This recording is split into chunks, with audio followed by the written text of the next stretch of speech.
Hello guys, स्वागत है आपका अपने यूट्यूब चैनल डीएस विज्ञान क्लास में। आज के वीडियो में हम केमिस्ट्री के क्वेश्चंस पर डिस्कस करेंगे जो एग्ज़ाम की दृष्टि से सीबीएसई स्टूडेंट्स के लिए हेल्पफुल होने वाले हैं। वीडियो को स्किप किए बिना अंत तक बने रहें। चलिए स्टार्ट करते हैं। फर्स्ट क्वेश्चन है, butanone is a 4 carbon compound with functional group. Butanone जो है उसके अंदर 4 कार्बन कंपाउंडों का बना हुआ ब्यूटेनॉन है और इसके अंदर फंक्शनल ग्रुप पहचान करना है कि इसके अंदर ब्यूटेनॉन के अंदर कौन सा फंक्शनल ग्रुप है। Options are carboxylic acid, ketone, alcohol या एल्डिहाइड।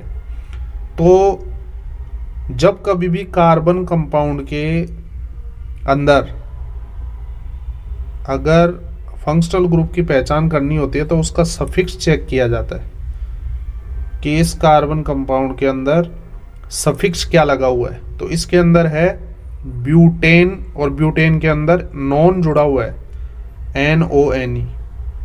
तो जहां नॉन होता है वहां कीटोन ग्रुप होता है। कीटोन ग्रुप तब होता है जब कार्बन कंपाउंड के सफिक्स के रूप में नॉन जुड़ा हुआ रहे। तो इसके अंदर नॉन जुड़ा हुआ है यानी कीटोन जो है वो इसका फंक्शनल ग्रुप है। तो ऑप्शन बी जो है इसका करेक्ट आंसर हो जाएगा। नेक्स्ट क्वेश्चन है, general formula of hydrocarbon alkene. यहाँ पे हमें बताना है कि जो एल्कीन है उसका जनरल फॉर्मूला क्या होता है। तो यहाँ पे सफिक्स अगर देखें तो इसके अंदर ENE जुड़ा हुआ है। अगर ANE होता तो वो एल्केन कैटेगरी का होता। यहाँ पे इन है यानी वो इन कैटेगरी का है और एक है आइन कैटेगरी। तो जहाँ एन होता है वहाँ सिंगल बॉन्ड आता है, इन में डबल बॉन्ड आता है और आइन में ट्रिपल बॉन्ड आता है।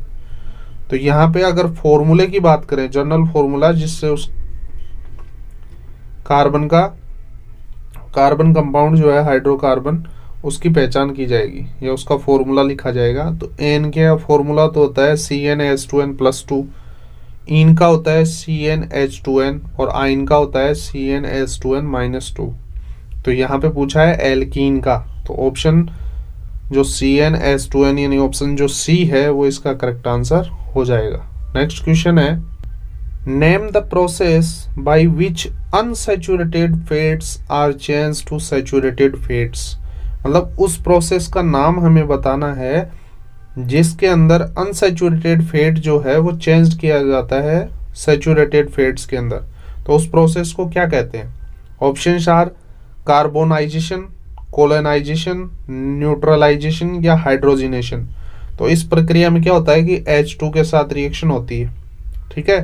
तो इसके अंदर हाइड्रोजिनेशन जो प्रोसेस है वो इस नाम से जानी जाती है, इसलिए ऑप्शन जो डी है वो इसका करेक्ट आंसर होगा। नेक्स्ट क्वेश्चन है, ये अच्छा क्वेश्चन है कि नेम 1 हाइड्रोकार्बन, उस एक हाइड्रोकार्बन का नाम बताना है विच अंडरगोज सब्स्टिट्यूशन रिएक्शन, जो कि सब्स्टिट्यूशन रिएक्शन प्रेजेंट करता है या जिसके अंदर सब्स्टिट्यूशन रिएक्शन होती है। तो नॉर्मली जो सब्स्टिट्यूशन रिएक्शन है वो मेथेन CH4 की Cl2 से रिएक्शन पे बनती है, यानी इसके अंदर सब्स्टिट्यूशन रिएक्शन में क्लोरीन के साथ रिएक्शन होती है। तो इसके अंदर ऑप्शंस है मेथेन, कीटोन, प्रोपाइन और एल्डिहाइड। तो मेथेन जो है यानी एल्केन जो श्रेणी है वो सब्स्टिट्यूशन रिएक्शन प्रेजेंट करती है। तो ऑप्शन ए जो है वो इसका करेक्ट आंसर हो जाएगा। नेक्स्ट क्वेश्चन है, what was the basis of classification of elements by Newland. जो पीरियोडिक टेबल है उसके अंदर जो न्यूलैंड ने क्लासिफाई किया है एलिमेंट्स को, किस आधार पे किया है। Options are increase order of atomic mass, increase order of atomic number, decrease order of atomic mass या decrease order of atomic number. यानी एटॉमिक मास के बढ़ते क्रम पे, एटॉमिक नंबर के बढ़ते क्रम पे, या एटॉमिक मास के घटते क्रम में, या एटॉमिक नंबर के घटते क्रम में, किस आधार पे उसने न्यूलैंड ने एलिमेंट्स को क्लासिफाई किया है। तो उसने किया था एटॉमिक मास के बढ़ते हुए क्रम में। तो इंक्रीज ऑर्डर ऑफ एटॉमिक मास यानी ऑप्शन ए जो है वो इसका करेक्ट आंसर हो जाएगा। नेक्स्ट क्वेश्चन है, which is not example of metalloids। यानी यहाँ पे कुछ एग्जाम्पल हैं, इसमें हमें ये बताना है कि मेटेलॉइड्स का एग्जाम्पल कौन सा नहीं है इनमें से। Options are boron, sodium, silicon और जर्मेनियम। तो मेटेलॉइड्स क्या होते हैं, जिसके अंदर मेटल और नॉन मेटल दोनों के जो प्रॉपर्टीज है वो शो करें। तो इसके अंदर बोरोन, सिलिकॉन और जर्मेनियम, बोरोन, सिलिकॉन और जर्मेनियम, ये जो तीनों हैं ये मेटेलॉइड्स शो करते हैं। लेकिन जो सोडियम है वो एक मेटल है, इसलिए मेटेलॉइड्स नहीं है सोडियम, इसलिए ऑप्शन जो बी है वो इसका करेक्ट आंसर हो जाएगा। नेक्स्ट क्वेश्चन है, how does the valency of elements very in going down A group. Valency of element की जो है वो किसी भी ग्रुप में नीचे की ओर जाते हैं तो उस पर क्या इफेक्ट पड़ता है। ऑप्शंस आर, इंक्रीज होती है, रिमेन सेम मतलब कोई परिवर्तन नहीं होता है, अपरिवर्तित होती है, डिक्रीज मतलब घटती है, नन ऑफ अबोव मतलब इनमें से कोई नहीं। तो इसके अंदर वैलेंसी जो होती है एलिमेंट्स की, वो जैसे ही ग्रुप के अंदर नीचे की ओर जाते हैं, ऊपर से नीचे की ओर जाते हैं, तो वैलेंसी पे कोई इफेक्ट नहीं पड़ता, वो क्या रहती है, सेम ही रहती है। तो ऑप्शन जो बी है ये इसका करेक्ट आंसर हो जाएगा। नेक्स्ट क्वेश्चन है, Buckminster fullerene is an allotropic form of element. ये कौन सा एलिमेंट है जिसकी एलोट्रोपिक फॉर्म होती है बकमिंस्टर फुलरिन। फॉस्फोरस की, फ्लोरीन की, कार्बन की या सल्फर की। तो जो एलोट्रोपिक फॉर्म है वो जैसे डायमंड है, ग्रेफाइट है, डायमंड है, ग्रेफाइट है और फुलरीन है, मतलब बकमिंस्टर फुलरीन है, ये तीनों के तीनों ही क्या है कि कार्बन की एलोट्रोपिक फॉर्म है। तो इसके अंदर ऑप्शन जो सी है वो करेक्ट आंसर हो जाएगा। नेक्स्ट है, the property of self combination of atoms of the same element to form long chain is known as. Same atom है और वो ही सेम एटम, मान लो कोई एटम ए है और उसका सेम एलिमेंट ए है, ये दोनों आपस में कॉम्बिनेशन करते हैं और एक लंबी चेन बनाते हैं। मान लो ये आपस में जुड़कर एक लॉन्ग चेन बनाते हैं, तो ये क्या कहलाती है, प्रोटोनेशन, कार्बोनेशन, कोरोनेशन या कैटिनेशन। तो इस प्रोसेस को या इस प्रॉपर्टी को जिसके अंदर सेल्फ कॉम्बिनेशन एटम जो है वो सेम एलिमेंट से आपस में जुड़ के लॉन्ग चेन बनाए, तो उसे कहते हैं कैटिनेशन। यानी ऑप्शन जो डी है वो इसका करेक्ट आंसर हो जाएगा। नेक्स्ट क्वेश्चन है, the hydrocarbon two methyl butane is an isomer of. ये हाइड्रोकार्बन है 2-मिथाइल ब्यूटेन, ये किसका आइसोमर है। 2-मिथाइल ब्यूटेन, तो ब्यूटेन के अंदर पता है कि 4 कार्बन होते हैं, 4 कार्बन होते हैं और 2 पे क्या है, मिथाइल यानी CH3 है। तो ऐसी जब स्ट्रक्चर कोई बन रही होती है तो वो किस नाम से जानते हैं, n pentane, n butane, propane या आइसोब्यूटेन। तो ऐसी जो है वो कहलाती है एन पेंटेन। ठीक है, तो ऑप्शन ए जो है वो इसका करेक्ट आंसर हो जाएगा। नेक्स्ट है, an alkyne has 75 carbon atoms in its molecule. एक एल्काइन है, इसके अंदर 75 कार्बन एटम्स है, तो the number of hydrogen atoms in its molecule will be. अगर कार्बन 75 है तो हाइड्रोजन कितने होंगे इसके अंदर, जो इसका मॉलिक्यूल बनेगा इस एल्काइन का उसके अंदर वो कितने होंगे। तो ऑप्शंस है 148, 150, 146 या 152। तो हमें पता है कि एक जो कार्बन होता है वो उसकी वैलेंसी होती है 4, तो इसके हिसाब से 75 कार्बन होंगे और उसके साथ हाइड्रोजन जुड़ेंगे, तो ऑप्शन जो ए है वो इसका करेक्ट आंसर हो जाएगा। यानी 75 कार्बन के साथ हाइड्रोजन के 148 हाइड्रोजन जुड़ जाएंगे। अब एक बात और है इसके अंदर जो फॉर्म बताई गई है वो एल्काइन बताई है। तो एल्काइन में क्या होगा, एक कार्बन दूसरे कार्बन के पास केवल सिंगल एक जगह मान लो, वहां पे क्या हो जाएगा, ट्रिपल बॉन्ड होगा उस कार्बन के पास। यानी यहाँ पे क्या हो रहा था, कार्बन की 4 वैलेंसी है, तो यहाँ पे क्या हो रहा था, 4 हाइड्रोजन यहाँ पे ऐड हो रहे थे। लेकिन यहाँ पे क्या होगा, एक कार्बन के पास ट्रिपल बॉन्ड होगा तो एक हाइड्रोजन और इधर एक हाइड्रोजन, यानी यहाँ पे 4 हाइड्रोजन ऐड हो रहे थे, यहाँ पे केवल 2 ही होंगे और बाकी जो है वो इस तरह से जुड़ता हुआ चला जाएगा। तो ऑप्शन ए जो है वो इसका करेक्ट आंसर हो जाएगा। नेक्स्ट क्वेश्चन है, ए diamond tooth saw in usually used for cutting. Diamond tooth saw जो होता है, मतलब डायमंड जो है वो नॉर्मली कटिंग करने के लिए काम में लिया जाता है। तो वो किसको कटिंग करने के लिए काम में लिया जाता है, तो ऑप्शन है ए लॉग ऑफ वुड, लकड़ी के टुकड़े को काटने के लिए, मार्बल स्लैब, मार्बल का जो स्लैब है उसको काम में लिया जाता है, एस्बेस्टोस शीट को काटने के लिए स्टील ग्राइडर। तो ऑप्शंस जो बी है मार्बल स्लैब है उसको काटने के लिए जो डायमंड टूथेड शो है, डायमंड टूथेड शो है, मतलब एक तरह से आप बोल सकते हो जैसे जिसको अपन आरी बोलते हैं ना, उस तरह की होती है जो मार्बल जो स्लैब्स होती है उनको काटने में काम में आती है। तो ऑप्शन बी जो है वो इसका करेक्ट आंसर हो जाएगा। नेक्स्ट है, the pairs of elements which exhibits the property of catenation is. इसके अंदर एलिमेंट्स का पेयर है जो क्या करता है, कैटिनेशन की प्रॉपर्टी को शो करता है। तो वो कौन सा है एलिमेंट, सोडियम एंड सिलिकॉन, यानी सोडियम और सिलिकॉन कॉम्बिनेशन ऑफ एलिमेंट, या क्लोरीन एंड कार्बन, या कार्बन एंड सोडियम, या सिलिकॉन या कार्बन। तो इनका कॉम्बिनेशन कौन सा है, उन एलिमेंट्स का मतलब उनका पेयर कौन सा है जो कैटिनेशन की प्रोसेस या कैटिनेशन की जो प्रॉपर्टी है वो शो करता है। तो ऑप्शन जो हमें पता है कैटिनेशन की जो कार्बन कार्बन करता है, तो देखो 3 ऑप्शन में कार्बन है अपने पास, एक में कार्बन नहीं है, तो फर्स्ट वाले को तो अपन हटा देते हैं। ठीक है, अब कार्बन के साथ दूसरा एलिमेंट भी अपने देखना है, तो कार्बन के साथ सोडियम दिया हुआ है, तो सोडियम जो है वो कैटिनेशन का प्रॉपर्टी नहीं रखता है, तो सोडियम वाला भी कट गया और फर्स्ट वाला जो ऑप्शन था वो भी कट गया। अब अपने पास बचे 2,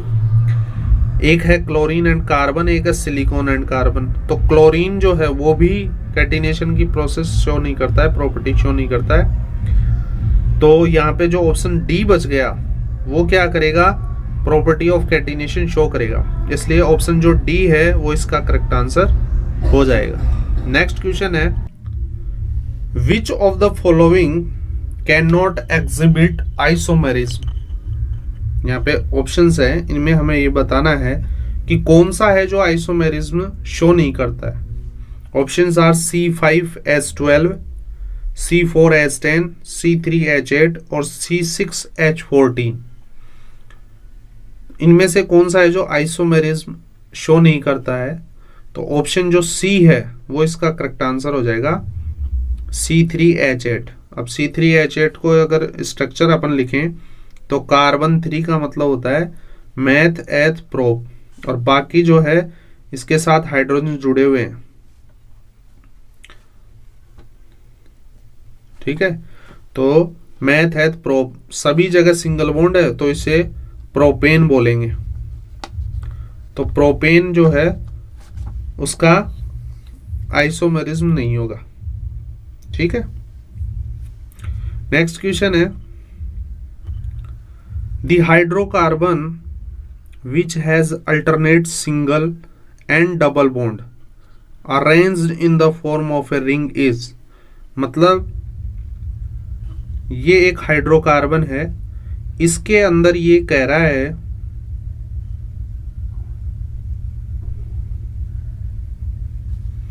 इस स्ट्रक्चर को मान लो, इस स्ट्रक्चर में कह रहा है कि अल्टरनेट सिंगल एंड डबल, मतलब एक बार सिंगल आ गया उसके बाद में डबल बॉन्ड आएगा, एक बार सिंगल बॉन्ड आ गया फिर डबल बॉन्ड आएगा, फिर एक बार सिंगल बॉन्ड आ गया फिर डबल बॉन्ड आएगा। इस तरह से अल्टरनेट, एक बार सिंगल एक बार डबल बॉन्ड, इस तरह से अगर अरेंजमेंट हो रहा है, रिंग बन रही है, तो ये स्ट्रक्चर क्या कहलाती है? स्ट्रक्चर को देख के ही पता लग रहा है कि इस स्ट्रक्चर का क्या नाम है। Options are hexane, butane, hexene, butene, benzene और साइक्लोब्यूटेन। तो ऑप्शन जो सी है वो इसका करेक्ट आंसर होगा।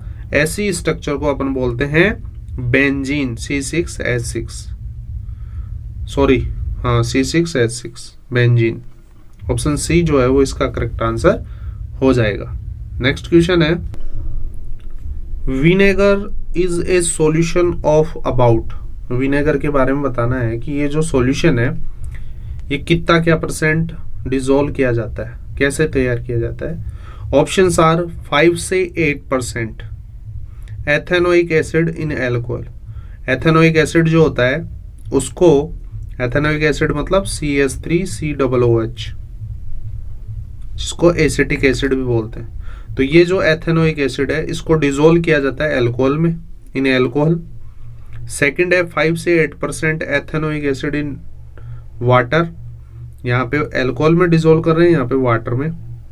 नेक्स्ट है 50 to 80% ethanoic acid in alcohol, 50 से 80% एथेनोइक एसिड को अल्कोहल में डिसॉल्व कर रहे हैं।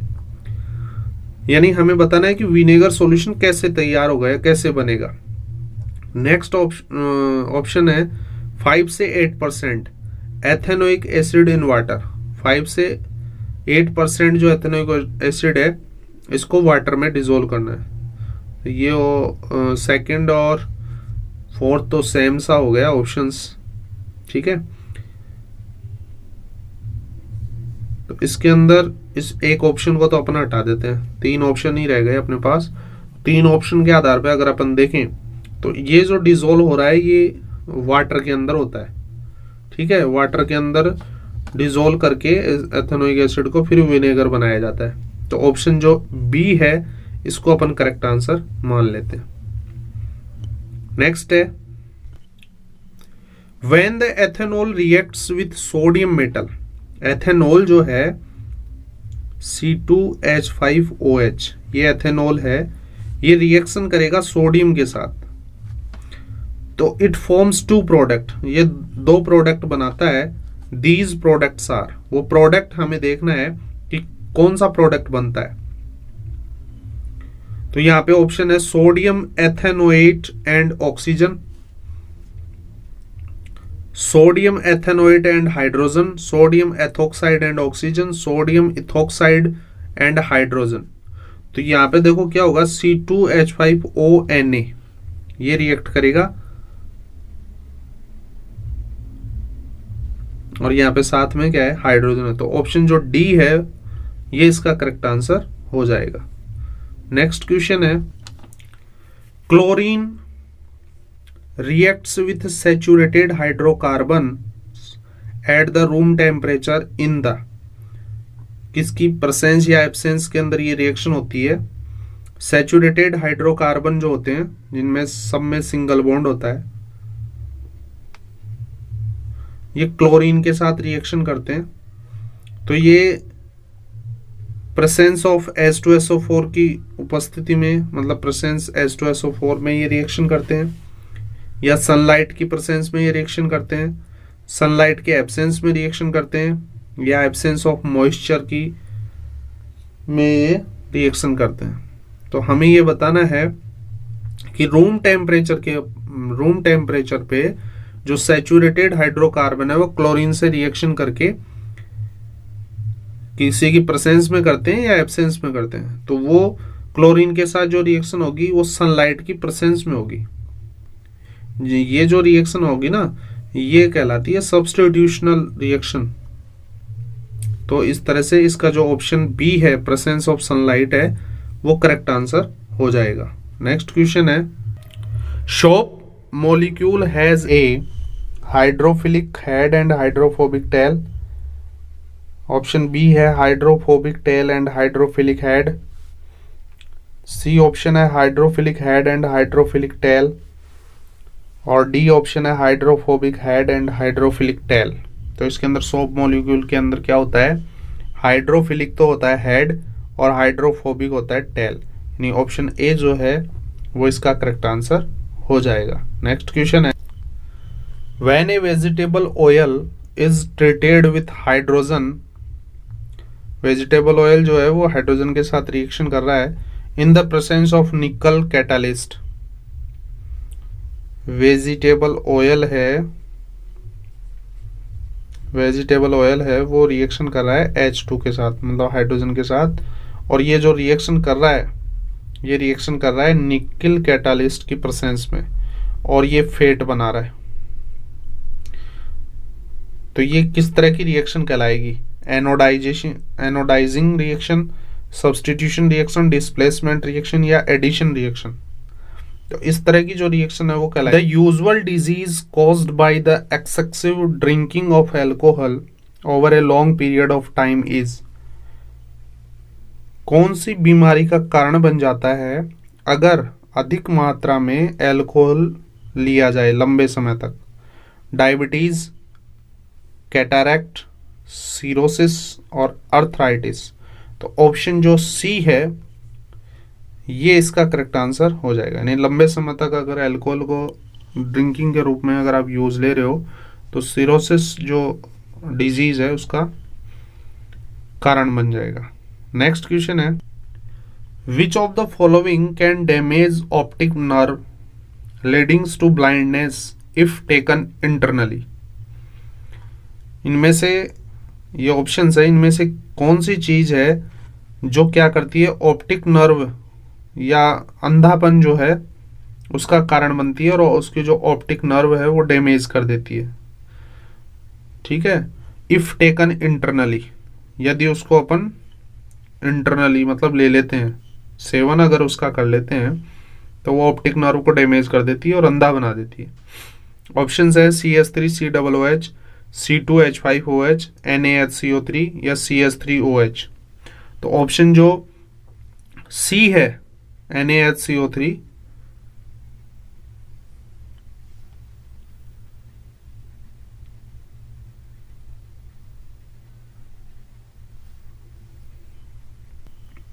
सॉरी इसमें क्या होगा, CH3OH। ऑप्शन जो डी है वो करेक्ट होगा, क्योंकि ये जो मेथेनॉल है CH3OH है, मेथेनॉल जो है वो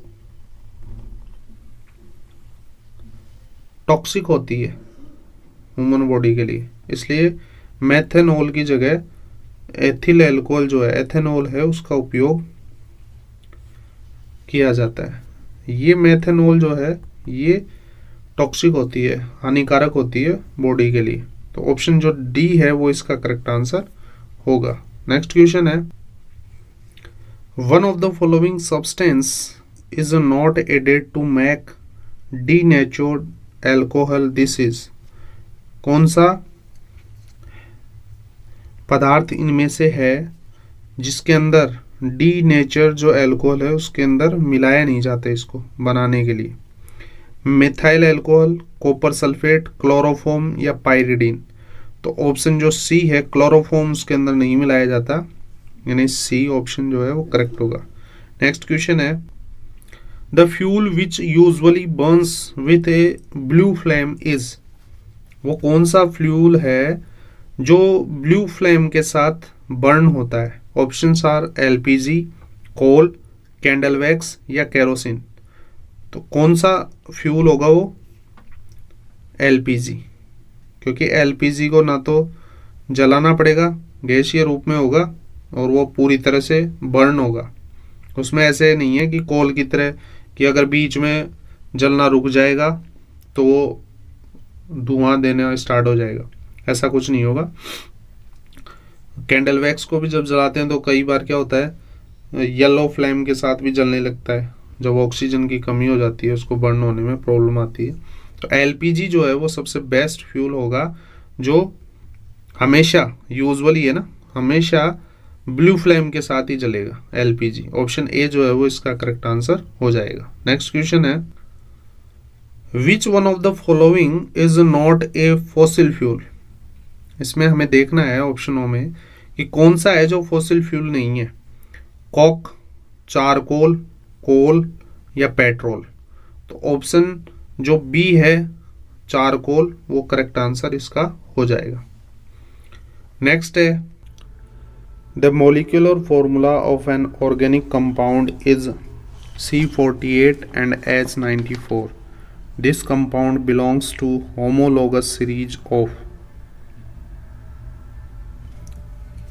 एक ऑर्गेनिक कंपाउंड है C48 एंड H94। इस मोलिकुलर फॉर्मूले में हमें ये बताना है कि इन ऑप्शनों में कौन सा है जो होमोलोगस सीरीज के अंदर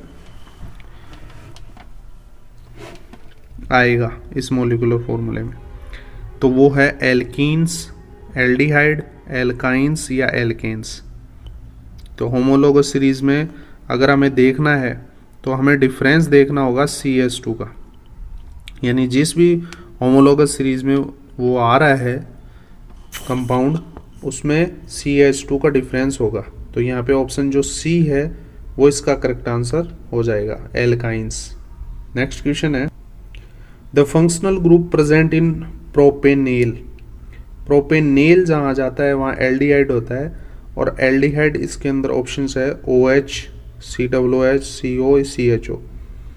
तो ये अल्कोहल का है, ये कार्बोक्सिलिक एसिड का है, ये कीटोन का है, ये एल्डिहाइड का है। तो ऑप्शन जो डी है वो इसका करेक्ट आंसर हो जाएगा, यानी क्योंकि इसके सफिक्स के रूप में Al जुड़ा हुआ है।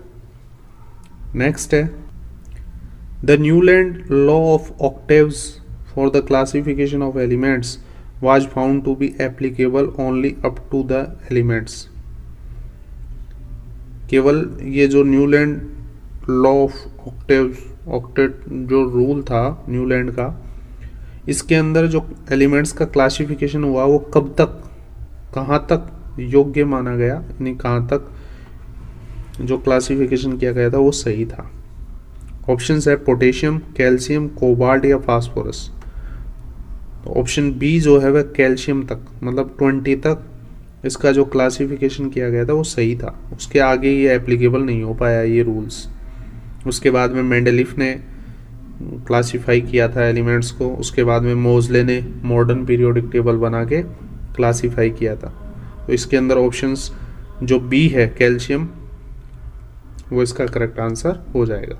नेक्स्ट क्वेश्चन है, the atomic particle whose the number in atom of element always remains the same। Atomic particle है जिसका एटम के जो नंबर हैं उस एलिमेंट के एटम में वो हमेशा क्या रहते हैं, समान रहते हैं। And which forms the real basis for the modern classification of elements is.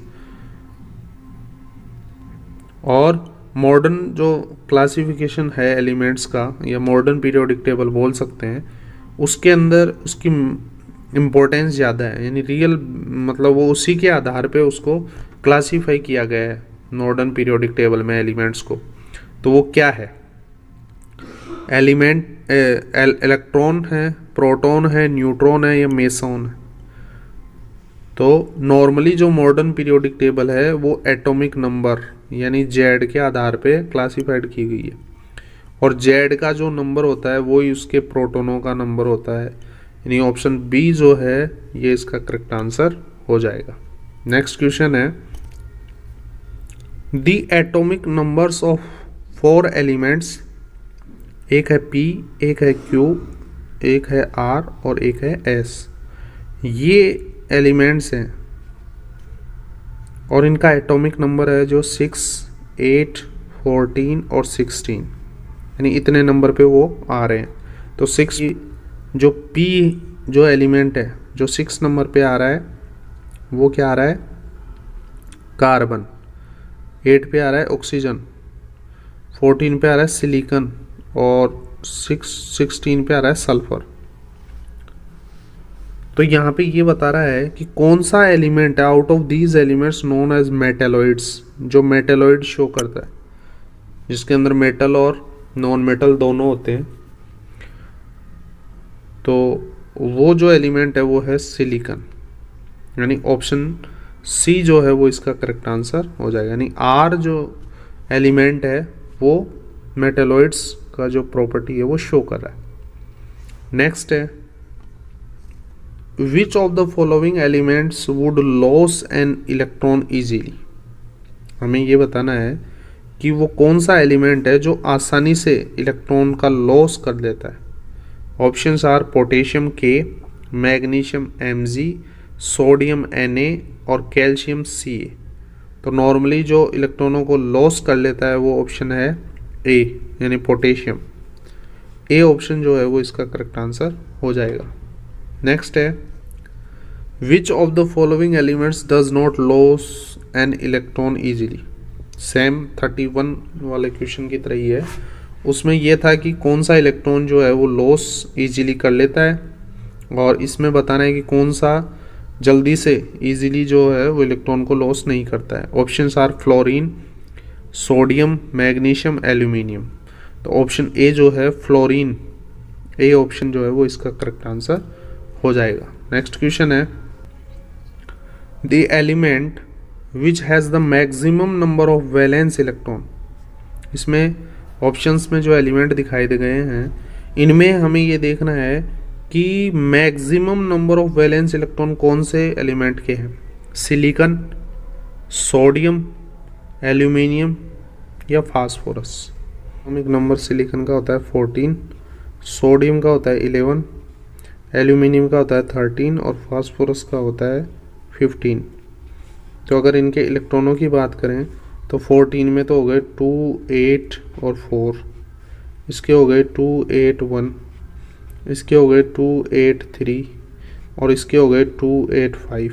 तो सबसे ज़्यादा जो वैलेंस इलेक्ट्रॉन है, जो लास्ट वाली सेल में देखना होता है इलेक्ट्रॉन का नंबर, तो 15 नंबर पे जो आ रहा है उसके अंदर मैक्सिमम 5 है, यानी ऑप्शन जो डी है फास्फोरस वाला जो है उसके अंदर maximum number of valence electron होंगे। ऑप्शन डी जो है इसका करेक्ट आंसर हो जाएगा। नेक्स्ट क्वेश्चन है which one of the following does not increase while the moving down the group of periodic table. Periodic table के अंदर, ग्रुप के अंदर जैसे ही ऊपर से नीचे की ओर जाते हैं तो वो बढ़ता नहीं है, इंक्रीज नहीं होता है। Options are atomic radius, metallic character, valence electron या सेल इन एटम्स। तो जैसे ही ऊपर से नीचे की ओर जाते हैं इन चारों में से कौन सा है जो बढ़ता नहीं है। तो ऑप्शन जो सी है वैलेंस इलेक्ट्रॉन जो है वो इसका करेक्ट आंसर हो जाएगा। नेक्स्ट क्वेश्चन है food cans are coated with tin. जो खाने के डिब्बे वगैरह होते हैं वो टिन से कोटेड किए जाते हैं। And not with zinc, zinc के साथ नहीं किए जाते बल्कि टिन की कोट जो है उसके चारों तरफ लगाई जाती है। वो इसलिए बिकॉज क्यों लगाई जाती है वो कारण हमें पता करना है। ऑप्शन है zinc is costlier then tin, zinc जो है वो टिन की तुलना में ज़्यादा कॉस्टली होता है। Zinc is more reactive than tin, ज़्यादा रिएक्टिव मेटल है zinc. Zinc has a higher melting point then tin, tin की तुलना में उसका हाइयर मेल्टिंग पॉइंट है। जिंक जो है वो टिन की तुलना में लेस रिएक्टिव है। तो यहाँ पे क्या होगा कि जिंक का कोटेड इसलिए नहीं किया जाता है कि जिंक जो है वो ज़्यादा रिएक्टिव होती है, वो खाने के साथ रिएक्शन करेगी और उसको जहरीला बना देगी, खाने योग्य नहीं बनाएगी, हो सकता है उससे मृत्यु भी हो जाए। इसलिए क्या होगा कि जिंक की कोट उस पर फूड कैंस के ऊपर नहीं कराई जाती है, टिन की ही लेयर उसके लगाई जाती है। तो ऑप्शन बी जो है वो इसका करेक्ट आंसर हो जाएगा। ये कारण है इसकी वजह से टिन की जो कोट है उसके ऊपर करवाई जाती है, जिंक की नहीं कराई जाती। तो zinc is a more reactive than tin. Next question है what type of micro organism are responsible for causing tooth decay. Tooth decay का जो कारण है उसके अंदर कौन सा माइक्रो ऑर्गेनिज्म रेस्पॉन्सिबल है, वायरस, फंगस, बैक्टीरिया या नन ऑफ वो। तो टूथ डीके के अंदर बैक्टीरिया जो है ये इसका रेस्पॉन्सिबल होता है, यानी ऑप्शन सी जो है वो करेक्ट हो जाएगा। नेक्स्ट क्वेश्चन है, अच्छा क्वेश्चन है कि which element has a twice as many electrons in its second shell as in its first shell. यानी हमें इन ऑप्शन में ये देखना है कि जो फर्स्ट सेल है इस सेल में जितने इलेक्ट्रॉन हैं उसके दुगने जो इलेक्ट्रॉन है वो सेकंड लेस सेल के अंदर है। तो यहाँ पे है नियोन, नियोन आता है 10 नंबर पे, नाइट्रोजन है 7 नंबर पे, बोरोन है 5 पे और कार्बन है 6 पे। तो इसके अंदर क्या होगा, 10 है तो फर्स्ट में 2 है, सेकंड में 8 है, तो इसके डबल नहीं है, ये तो मल्टीप्लाई 4 टाइम्स है। सेकंड है, इसके अंदर 2 होंगे तो इसके अंदर 5 होंगे, इसके अंदर 2 होंगे तो इसके अंदर 3 होंगे, इसके अंदर 2 होंगे तो इसके अंदर 4 होंगे। तो इसमें ये क्या कह रहा है कि 2 फर्स्ट वाली से डबल होने चाहिए सेकंड में, तो 2 के 4, तो ऑप्शन जो डी है वो इसका करेक्ट आंसर हो जाएगा। नेक्स्ट क्वेश्चन है, the atomic number of element is 16। Atomic number यानी Z इज इक्वल टू 16 है, इन सल्फर है। Predict the number of valence electron in its atom. इस एटम के जो वैलेंस इलेक्ट्रॉन है वो कितने हैं वो पता करने हैं। तो 16 पे 2, 8 और 6, इस तरह से इसके इलेक्ट्रॉन कॉन्फ़िगरेशन हो जाएगा। तो ऑप्शन जो 6 के अंदर कौन सा आ रहा है, बी ऑप्शन। तो बी ऑप्शन जो है वो इसका करेक्ट आंसर हो जाएगा। नेक्स्ट क्वेश्चन है, ये भी एक अच्छा क्वेश्चन है कि in the Mendeleev periodic table formula of oxide and hydrides at the top of column which letter is used to represent any of the elements in the group। जो Mendeleev की periodic table है उसके अंदर उन मेटलों के oxide और hydride जो top of the column लिखे हुए हैं उनको, उनका जो फर्स्ट लेटर है उसको किस लेटर से वो रिप्रेजेंट कर रहे हैं वहाँ प्रत्येक एलिमेंट को। जैसे मान लो ऑक्साइड है तो O2 मान लो, तो O2 से पहले यहाँ पे एक लेटर है जिससे उसको रिप्रेजेंट कर रहा है उन एलिमेंट्स के ऑक्साइडों को। हाइड्राइड है तो H2 मान लो या H3 मान लो, जो भी है, तो इसके पहले जो है एक लेटर है जिससे वो रिप्रेजेंट किए जा रहे हैं उन एलिमेंट्स को, वो लेटर कौन सा है, R, H, O या A। तो मेंडलीफ की जो पीरियोडिक टेबल है अगर उसके अंदर देखेंगे तो प्रत्येक एलिमेंट्स को उस टेबल के अंदर R से रिप्रेजेंट किया गया है। तो ऑप्शन ए जो है वो इसका करेक्ट आंसर हो जाएगा। नेक्स्ट क्वेश्चन है, Dobereiner's triads group chlorine, bromine, iodine elements.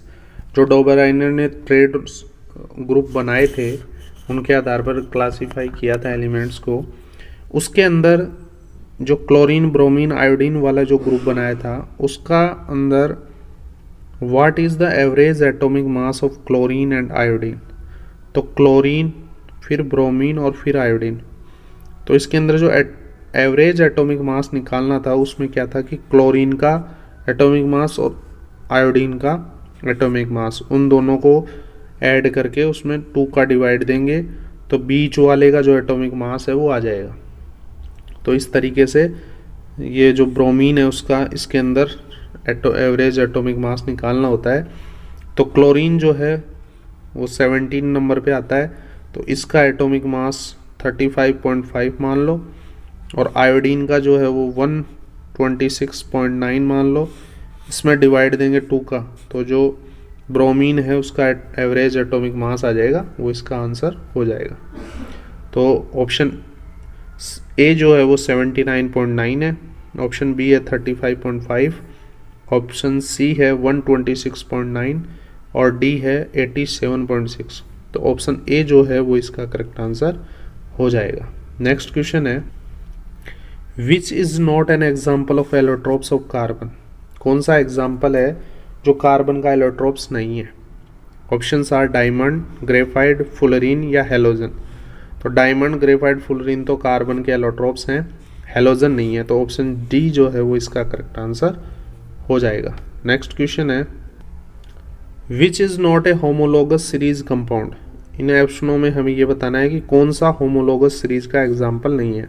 और होमोलोगस सीरीज कंपाउंडों में मैंने कहा था कि CH2 का डिफरेंट होना चाहिए, CH2 का डिफरेंस होना चाहिए। जैसे फर्स्ट है CH3OH और C2H5OH।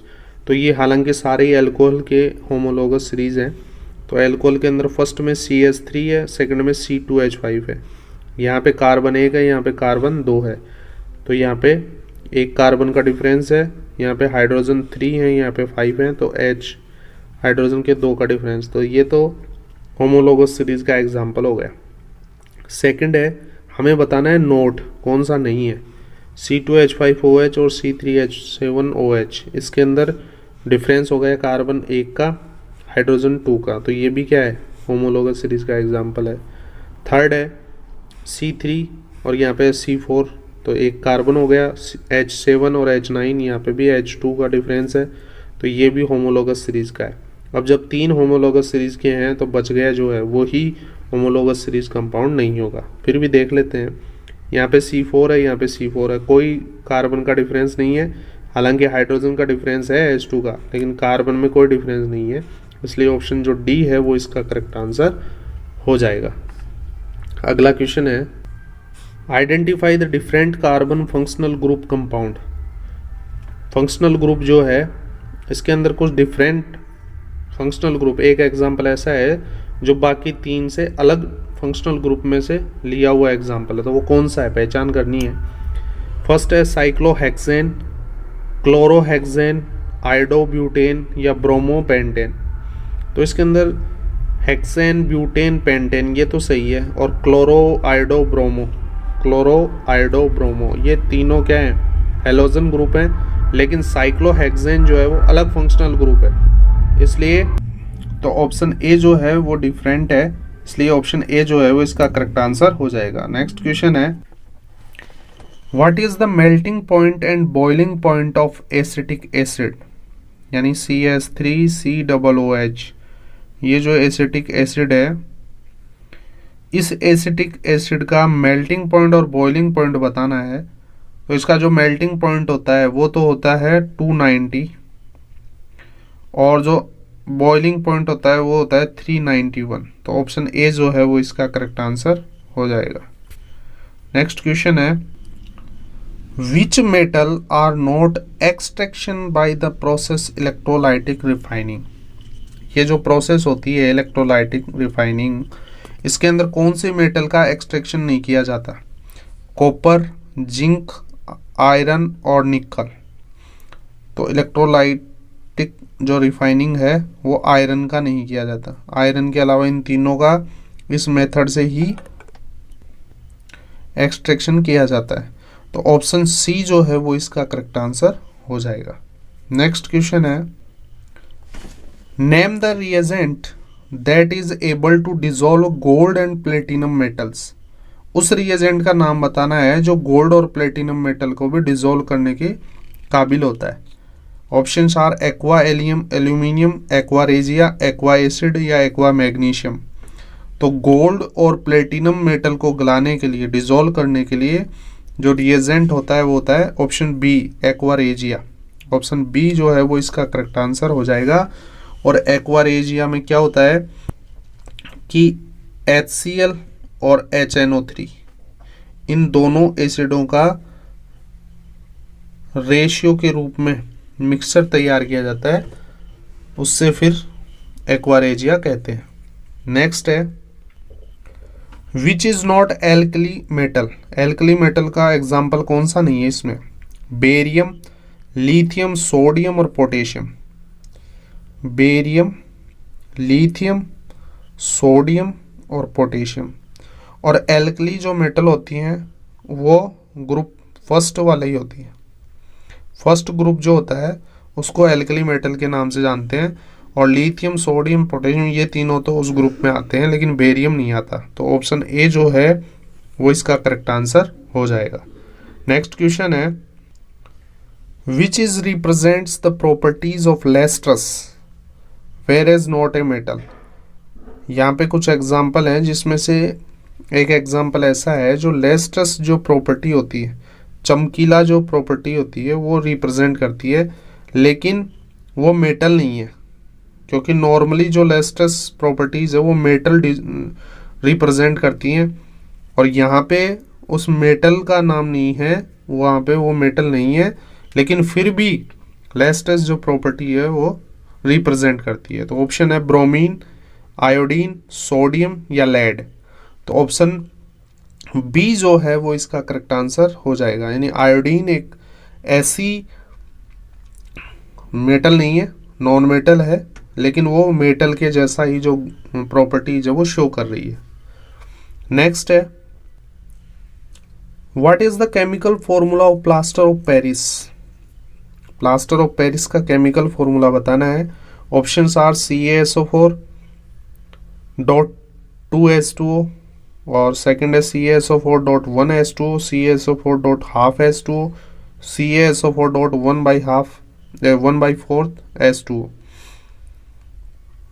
तो यहाँ पे जो प्लास्टर ऑफ पेरिस होता है वो होता है CaSO4 डॉट हाफ H2O, यानी ऑप्शन सी जो है वो इसका करेक्ट आंसर हो जाएगा।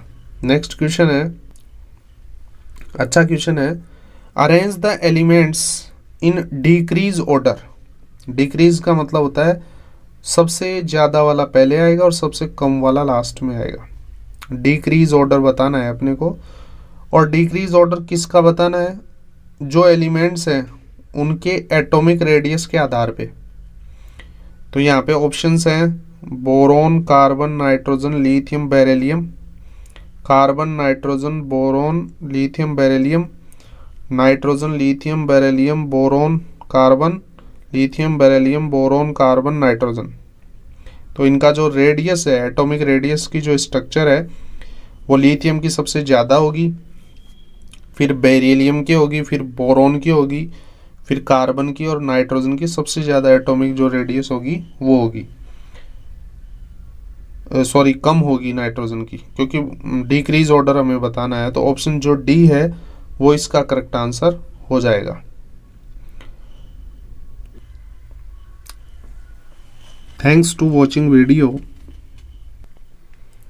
अगर आपने चैनल पे पहली बार अगर विजिट किया है तो चैनल को सब्सक्राइब करें, और यदि आपको वीडियो पसंद आते हैं तो इसे लाइक करें, अपने दोस्तों में शेयर करें और कमेंट भी करें। Thank you.